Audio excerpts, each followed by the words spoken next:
Hello, everyone, and welcome back to Queen Elizabeth, A Day in Her Life. It's time for the royal news. So let's see what's been going on around the date of December the 17th, 2025.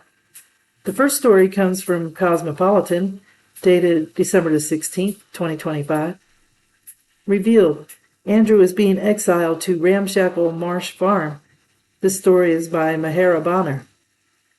Hot on the heels of news that King Charles's disgraced brother Andrew Mountbatten Windsor is being exiled to a shoebox-sized home on the Sandringham estate, his exact location has been potentially leaked. Nothing has been confirmed by the royal family, but the Sun reports that Andrew will be moving into a ramshackle property called Marsh Farm, which is 7 miles away from the Sandringham house, and Marsh Farm apparently needs a lot of renovation, which will presumably be paid for by King Charles. Per the Sun, a no-fly zone was recently extended to cover the area above the property. This comes amid the Daily News reporting that the royal aides have been moving Andrew's belongings from the Royal Lodge under the cover of darkness and have taken the first few items last week to a Windsor storage facility belonging to the Crown Estate.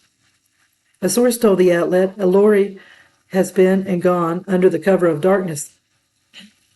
Andrew is going to a shoebox-sized house compared to Royal Lodge, so a lot of things that have been taken are going into a storage unit.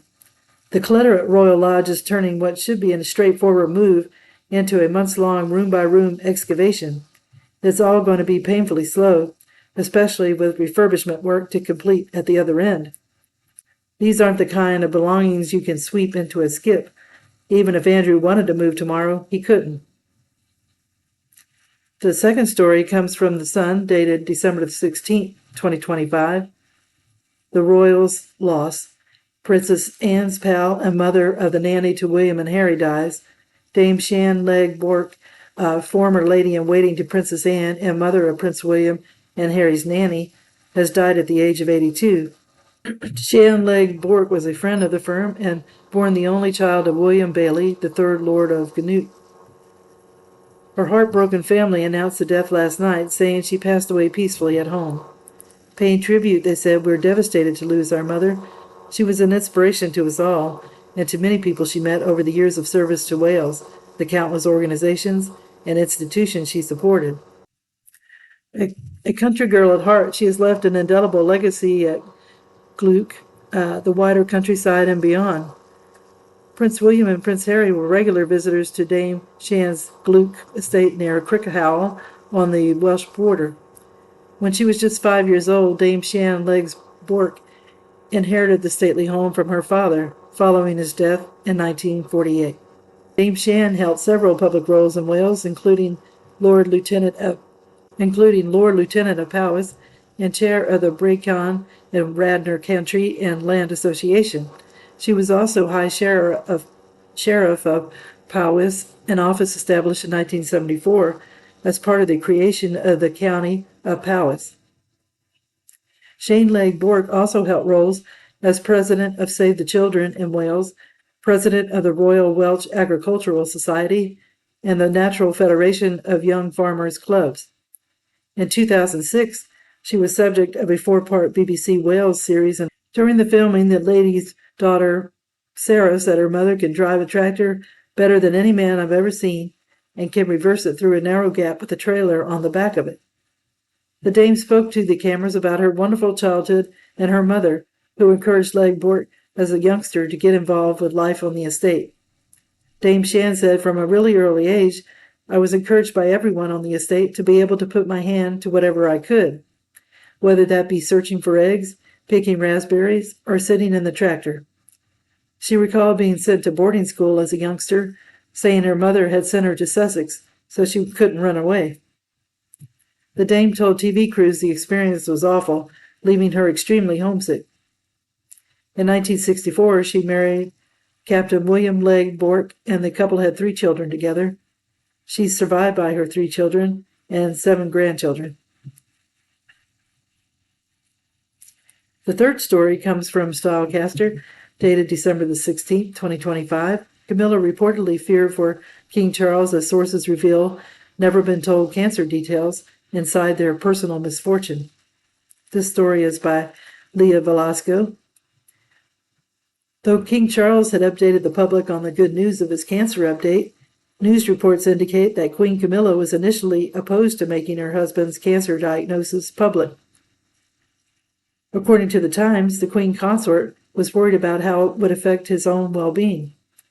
It can now be revealed that when the king learned he had cancer nearly 2 years ago, his wife initially believed his diagnosis should remain private, as she feared the toll public scrutiny of his health might take on his recovery, the outlet wrote.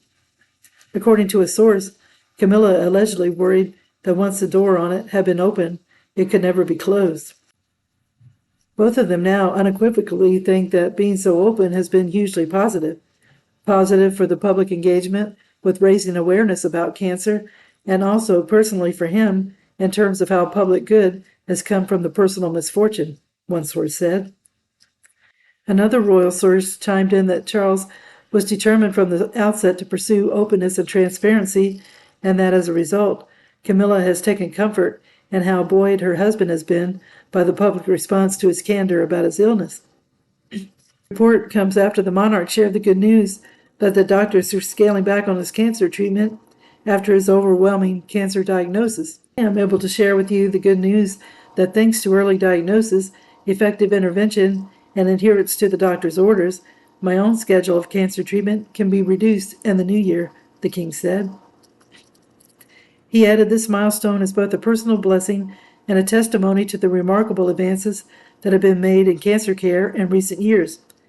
Testimony that I hope may give encouragement to the 50% of us who will be diagnosed with the illness at some point in our lives. The king also encouraged citizens to get screened for cancer early in his message for Stand Up for Cancer.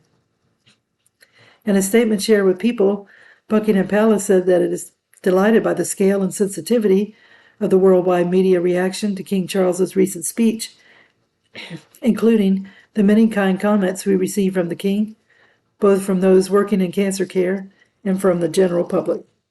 The last story comes from Stylecaster, dated December the 16th, 2025. Beatrice and Eugenie, all but confirmed to snub Charles's last Christmas as king, faces pressure to also strip their titles. This is by Lizzie Lanuza. With the Christmas holidays approaching, there's a lot of interest in what the British royal family will do. Who's going to be at Christmas at Sandringham? Where will Andrew and Fergie be? Is there any chance Harry and Meghan get invited? And what about Princess Beatrice and Princess Eugenie? Will they stick with their parents or attend the celebrations with the rest of the family?